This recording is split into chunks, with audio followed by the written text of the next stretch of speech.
আমরা কি ওয়াদা করতে পারি যে ইনশাআল্লাহ আমরা হালালভাবে বিয়ে শাদী করবো, কোনো হারামে যাবো না ইনশাআল্লাহ?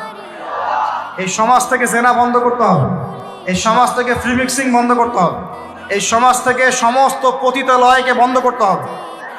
বন্ধ করে আমরা সামাজিক উদ্যোগ নিয়ে প্রয়োজনে আমাদের পলিটিক্যাল পাওয়ারকে কাজে লাগিয়ে সমস্ত পতিতালয়গুলো বন্ধ করে ওই মেয়েদের রিজিকের জন্যে আমরা বিকল্প ব্যবস্থা করবো ইনশাআল্লাহ। আমরা টাকা পয়সা একত্রিত করে তাদের জন্য কর্মসংস্থান করতে পারি না? এগুলো কাজ করে নারীর অধিকার প্রতিষ্ঠা করা যায় না? নাকি রাস্তাঘাটে গাড়ি স্লোগান দিয়ে প্রতিষ্ঠা করা যাবে? সমস্ত যে নোংরা জায়গাগুলো আছে এগুলো বন্ধ করে ওই মেয়েরা কিন্তু কারো মা, ওরা দেখবেন কারো বোন, কারো স্ত্রী বা কারো সহধর্মিনী কিছু একটা হবেন, তারাও কিন্তু মানুষ, তারাও মানুষ, হয়তো অন্ধকার জগৎ হারিয়ে গেছে, দালালের খপ্পরে পড়েছে বা পেটের দায়ে পড়ে কাজ করছে। যদি আমরা তাদের জন্য বিকল্প ব্যবস্থা করে দিতে পারি, আল্লাহ পাক আমাদেরকে তৌফিক দান করুন।